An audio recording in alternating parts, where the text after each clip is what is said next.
Hey viewers, my name's Cara. I'm your host for Tuesdays here on the Pagan Perspective, and this week we're talking about our least favorite Sabbats, which is kind of perfect timing for me in the Northern Hemisphere.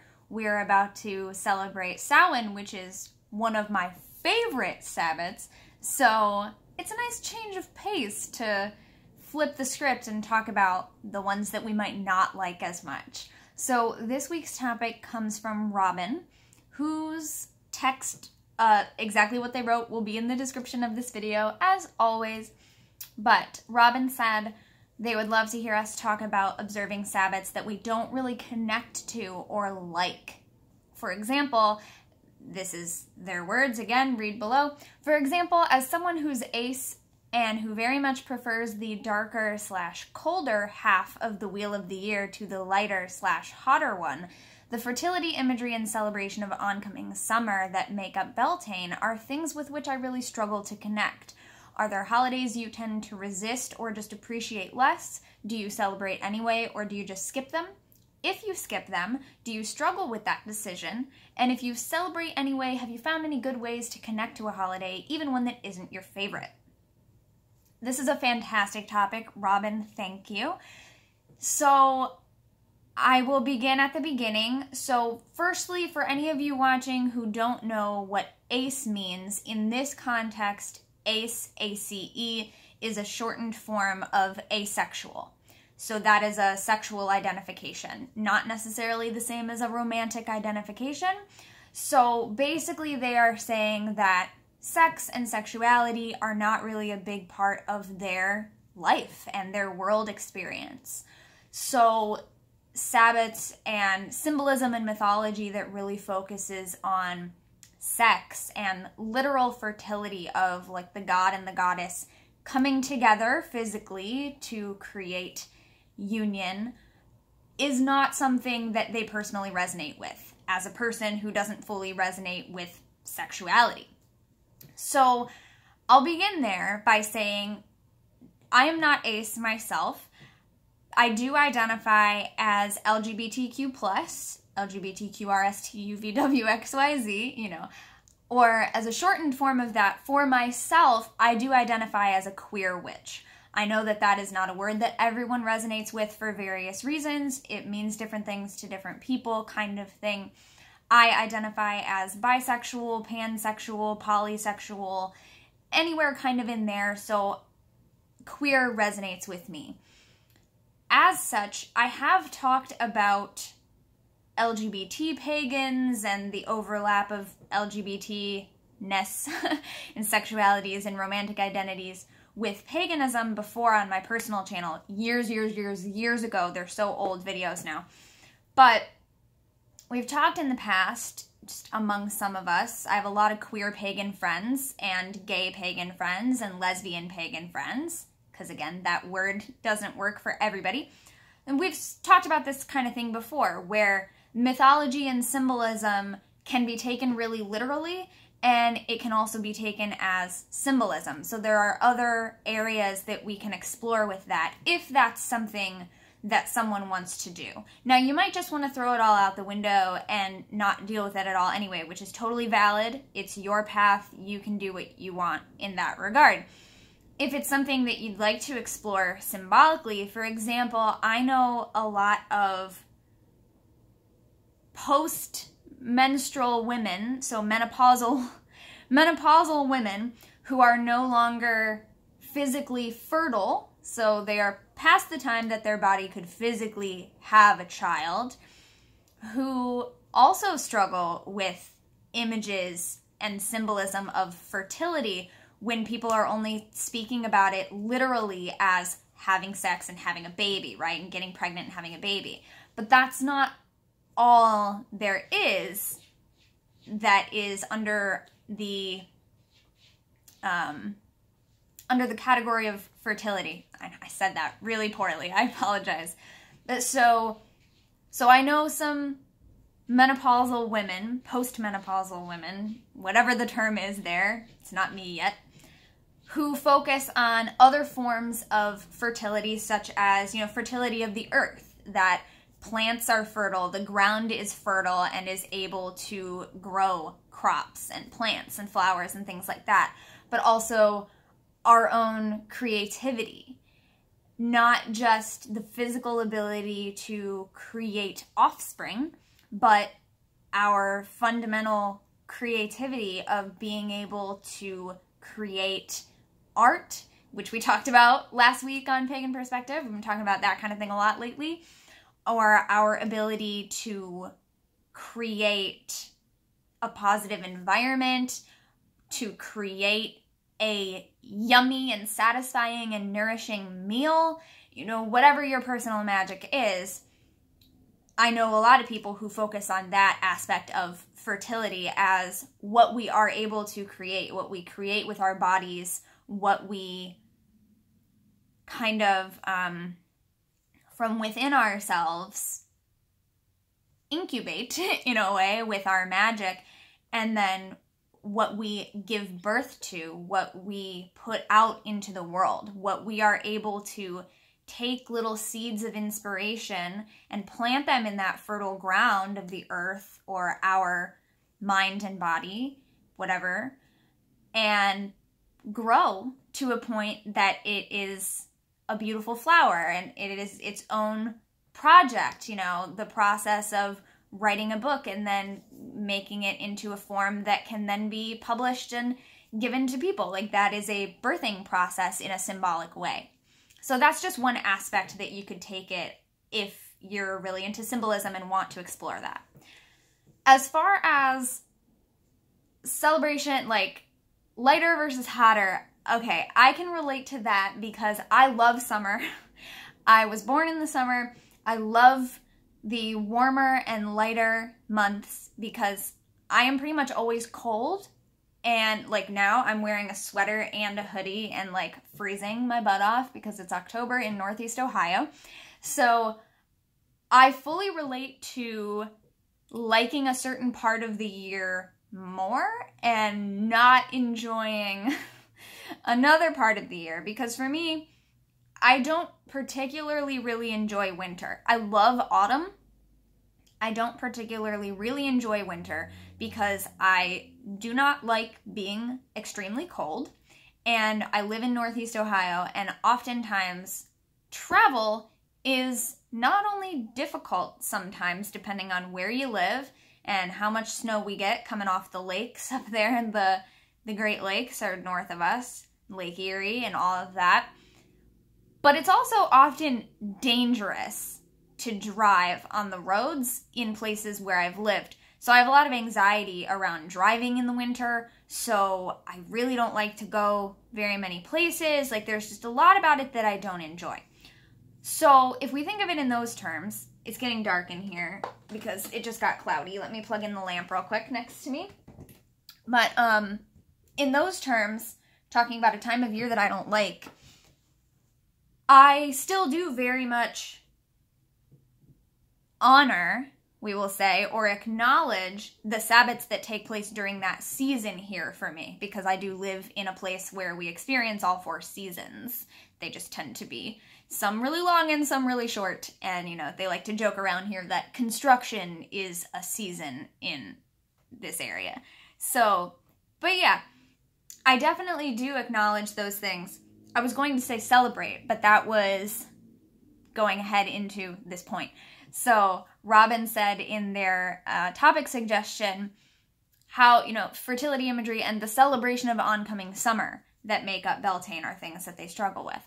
So I would encourage you to expand the words that you use to talk about these things, and not just you specifically, Robin, everyone, all of us. Celebrate means a certain thing. It has a certain connotation, right? So when you say like, oh, somebody wants you to celebrate summer, and you really, really don't like summer. You don't like being hot and sweaty, sticky if you live in a place that's really humid like I do. You know, like, there's just not a lot about summer that you really like. There's more bugs, there's more mosquitoes when you go outside, you know, like, maybe there's just a bunch of stuff you don't like, so you're like, ugh, celebrate it? I don't want to celebrate it. That's kind of like me with winter. And I know, for example, Danny is someone on this channel who loves winter. I know Danny loves the winter. So for me, I'm like, maybe celebrate winter isn't the best term, especially different times in my life when it's been less pleasant than others. But honoring those milestones along the wheel of the year is something that might still be really important to you. It might not. Or if not even honoring, if you're not at the place where you can feel like, all right, like, I really don't like winter, but I want to honor the winter solstice and what that means symbolically. If you're not at that point yet, there's just acknowledgement. So sometimes over the years, if it's just been a rocky time in my life, it's a bad time, it's a busy time, it's just a really low energy time, I don't feel like honoring a Sabbat with a ritual or whatever. In those times, and there have been many over the years for me, I always try to at least acknowledge the seasonal turning point or the milestone of the Sabbath or whatever the holiday is. Acknowledge it in some way. And so for me, that has been as simple as rereading the chapter about that Sabbath in one of my various books that I have and just reminding myself kind of what that time of year means. Or sometimes it's just been closing my eyes for a minute and tuning in with myself and recognizing, like, I don't feel like doing a big old celebration or ritual right now, but this time of the year means this to me, and this is what I can take from that as what's going on in my life right now, and trying to stay connected to that. Sometimes it's just been lighting a candle. Sometimes it's just been going for a walk and observing what the area where I live looks like at that time of year. You know, so it's not always a ritual for me if I don't feel like that's something I can do at the moment, but I try to have some kind of acknowledgement. So yeah, if you don't feel like you can celebrate it, maybe there's just a way you can acknowledge it. Or maybe there is something deeper within that symbolism and how it can relate to your life that you do want to honor, even if the time of year isn't necessarily a thing that you want to do, or even if the specific imagery or the mythology of what's going on in the god and goddess myth of the wheel of the year isn't something that you want to connect with. Maybe there's something else that you can honor.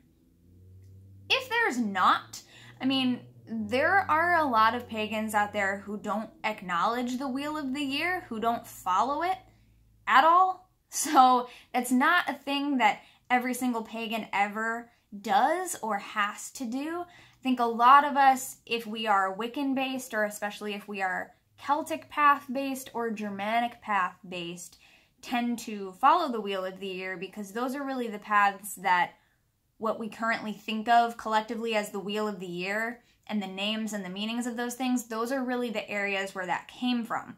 But depending on what your path is, there might be other days that are more or less important to you.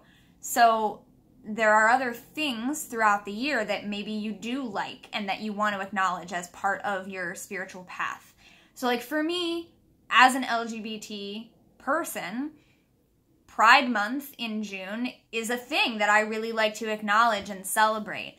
I also, as a theater person, there are some theater-related dates that my friends and I used to acknowledge, that if those types of things, you know, again, last week we were talking about artistic and creative pursuits on the channel, if that sort of thing is something that's really important to you in your practice, and that's something that you can really meld together.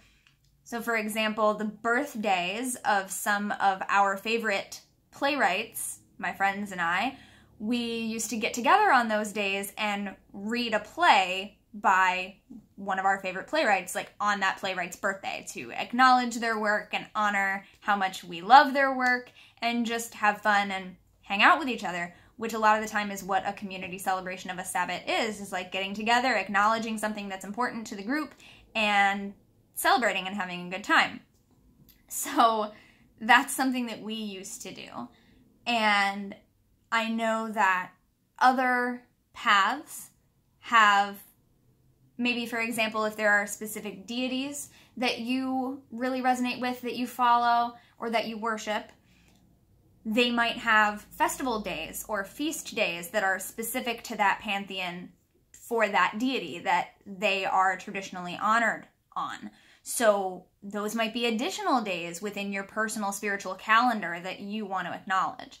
So I think anything in that realm is open to you to adjust where you will. And I do feel like, okay, so let me answer these last questions. Do you celebrate them anyway, or do you skip them? Most of the time I celebrate them anyway, or I'm not celebrating them, but I'm acknowledging them in some way. So I already talked about that. If you skip them, do you struggle with that decision? I do personally sometimes struggle with the decision to not force myself to do a full-on ritual for something, or not put together a full altar for something, because I know that those are things that when I do put in the time and the effort and the energy to do them, I get such fabulous results and I feel so much better. And yet there are still times where I don't. I just don't do it. And sometimes I do struggle with that, because again, it's like, I know that I would feel better and that I would really, find something good in this if I just did it. But at the same time, there have been days where that's happened over the years where I've been like, I'm okay with it and I'm not going to beat myself up too much over it, especially if I have found some other way to acknowledge it. So as long as in my head, something has been done that makes me feel good about it. Because right now, I'm not part of a coven or anything like that, so I really don't have anyone else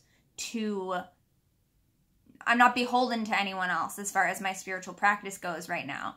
So if I want to do something, then I do. If I don't, then I don't. And it's really just between me and my spirituality and my relationships with the divine as I see it and the universe. And so, yeah, sometimes I'm like, oh, Cara, you shouldn't have done that, or you should have done that rather. But other times I'm like, don't should on yourself. It's fine. Like, just do you and do what you have to do. And so there are certain ones that I always honor and acknowledge because I love them and they're very important to me.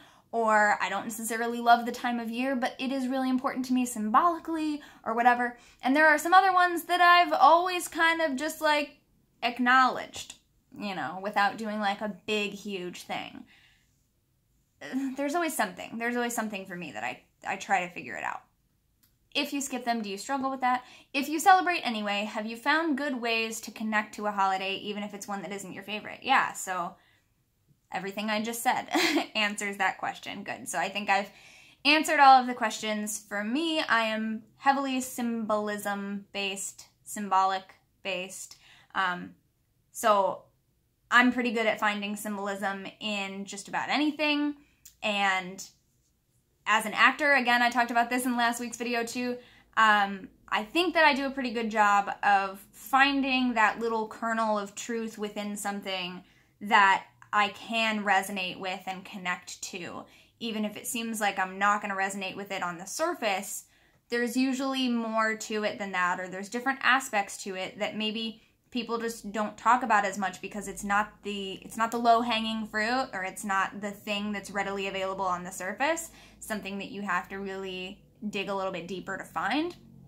But they're there. So I know like years ago when I talked about LGBTQ people and pagan people and our overlap, we had people talking about, we might have talked about this on the Pagan Perspective 2 years ago, but we had people talking about queer deities and sharing resources of like, are there any deities in mythology that you know of gods and goddesses who are depicted as ace or as queer, bisexual, or virgins, or whatever. We talked about celibacy a few weeks ago on this channel.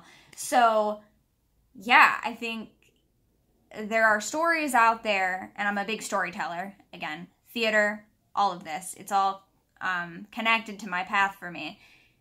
There are stories that we can relate to somewhere out there, whether they are something that is more readily available, or often if we're talking about more minority identities that not everybody like talks about as much in the overculture, it might be something we have to dig a little bit deeper to find, but I'm confident that it's there. And if it's not there, we have the ability and the power to create that for ourselves. And that again is our inherent creative energy, which I think is one suggestion that I would have for celebrating at Beltane, if nothing else. So those are my thoughts. Next week is subs week, so I will see you in 2 weeks, when we get back in November. And yeah, let us know your thoughts in the comments, especially if you know of any specific resources, if you are also asexual, if you are also queer in any way, any area of the LGBTQ community spectrum, us.